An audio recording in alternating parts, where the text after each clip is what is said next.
ایک واقعہ مجھے یاد آ رہا ہے جسے میں چاہتا ہوں کہ آپ کی سماعتوں کے حوالے کر کے گفتگو کو ختم کروں، اگر منتظمین اجازت دیں تو۔ ایک واقعہ، ہاں اجازت مانگوں گا تو بیچارے منع تو کر ہی نہیں سکتے، یہ بھی ایک مسئلہ ہے، لیکن واقعہ بہت ضروری ہے۔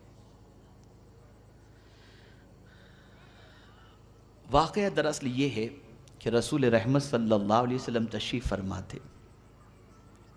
دیکھیے اللہ والوں کی فکر میں آپ کو بتا رہا ہوں، اللہ والوں کی فکر سب سے بڑی یہ رہی کہ وہ ہمیشہ غریبوں کے ساتھ رہنا پسند کرتے ہیں۔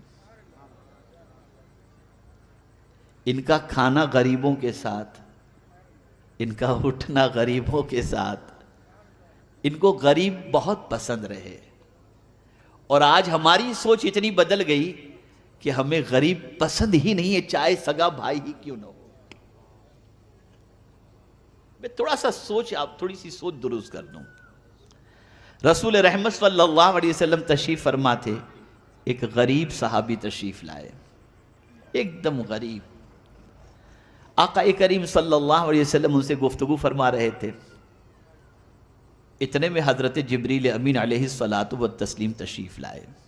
سرکار، یہ جو آپ کے ساتھ غریب بندہ بیٹھا ہوا ہے نا، اس کی زندگی کل دوپہر تک کی ہے، کل دوپہر کو یہ اس دنیا سے کچھ کر جائے گا، دوپہر تک اس کی زندگی ہے۔ اب رسول رحمت صلی اللہ علیہ وسلم نے جبریل امین کی بات سنی تو فوراً سرکار صلی اللہ علیہ وسلم نے چاہا کہ اب اس کی عمر کل دوپہر تک کی ہے تو چلو کیوں نہ اس سے پوچھ لیا جائے، اس کے کوئی ارمان ہو تو پورے کر دیے جائیں۔ سرکار نے فرمایا، میرے صحابی، میرے غلام، کوئی تیری تمنا ہو تو بتا، کوئی حسرت ہو تو بتا۔ اسے یہ نہیں کہا سرکار نے کہ کل دوپہر تک تیری زندگی ہے، لیکن حضور نے فرمایا تیرے کوئی ارمان ہو تو بتا۔ عرض کرتا ہے، حضور دو ارمان ہیں، زندگی میں کبھی میٹھا کھایا ہی نہیں تو مجھے میٹھا نصیب ہو جائے، اور لوگوں کو شادی شدہ دیکھتا ہوں تو دل میں ارمان پیدا ہوتے، کاش میری بھی شادی ہو گئی ہوتی، لیکن میں اتنا غریب ہوں، کوئی لڑکی مجھے دے گا نہیں۔ سرکار نے فرمایا فکر نہ کر۔ صحابہ کو بلایا سرکار نے، کسی سے کہا میٹھے کا انتظام کرو۔ ایک صحابی کو بلایا، تیری لڑکی کا رشتہ میں نے ان کے ساتھ کر دیا ہے، تیاری میں لگ جاؤ۔ یہ سارا اہتمام سرکار صلی اللہ علیہ وسلم نے کیا، نکاح بھی ہو گیا، سب کچھ ہو گیا، میٹھے کا بھی انتظام ہو گیا۔ اب دوسرے دن دوپہر کے وقت حضور صلی اللہ علیہ وسلم نے گھر کا بھی انتظام کر دیا، سرکار نے، سب کچھ ہو گیا، وہ چلا بھی گیا، شادی بھی ہو گئی، بیوی کے ساتھ آرام سے وہ صحابی ہیں۔ دوپہر کے وقت حضور صلی اللہ علیہ وسلم نے اپنے ایک صحابی سے فرمایا، ذرا جا کے اس گھر میں دیکھ، کوئی آواز تو رونے کی نہیں آ رہی ہے۔ وہ گئے، وہ صحابی ظہر سے لے کر عصر تک ان کے گھر کے قریب چکر لگانے لگے، کوئی آواز نہیں، کوئی رونے دھونے کی آواز نہیں۔ آئے حضور کے پاس، سرکار وہاں تو کوئی رونے دھونے کی آواز تو ہے نہیں، سب بالکل ٹھیک ٹھاک معاملہ ہے۔ تو سرکار نے رب کی بارگاہ میں عرض کیا، میرے مولا، جبریل نے لوح محفوظ پر دیکھ کر کے یہ بات کہی تھی کہ اس کی زندگی کل دوپہر تک کی ہے، لیکن وہ تو ابھی تک جی رہے ہیں، موت ٹلی کیسے؟ موت ٹلی کیسے؟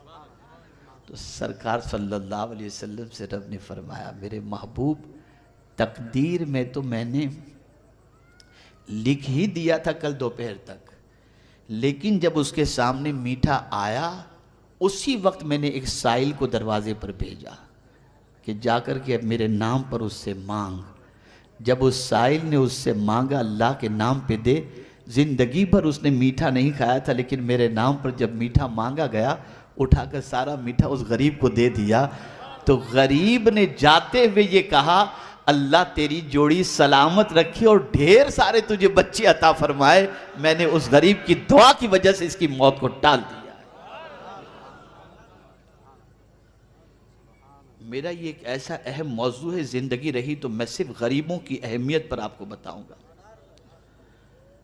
اس لیے کہ ہماری سوچ پوری الٹی ہو گئی۔ نہ غریب کے ساتھ بیٹھنا اچھا لگتا ہے، نہ غریب کے ساتھ ملنا اچھا لگتا ہے، نہ غریب کے ساتھ کھانا اچھا لگتا ہے، نہ غریب کے ساتھ مصافحہ اچھا لگتا ہے، نہ غریب کی دعوت اچھی لگتی ہے۔ بس یہ ہماری سوچ ہے، اور یہ اتنی بودی سوچ ہے، اتنی بودی سوچ ہے کہ اس بودی سوچ کی بنیاد پر ہم زوال کے شکار ہیں، ہم زوال کے شکار ہیں۔ سوچ بدلو، فکر بدلو۔ انہی کلمات خیر پر میں اپنی گفتگو کو ختم کرتا ہوں اور دعا کرتا ہوں اللہ تعالیٰ سب سے پہلے مجھے توفیق دے، پھر آپ کو توفیق دے، سنی دعوت اسلامی کا ماحول بنائیں، سنی دعوت اسلامی کے قافلے میں جائیں، سنی دعوت اسلامی کے اجتماعات میں شریک ہوں، زندگی بدلو اور نیکیوں سے جذبہ اپنے اندر، نیکیوں کا جذبہ اپنے اندر پیدا کرو۔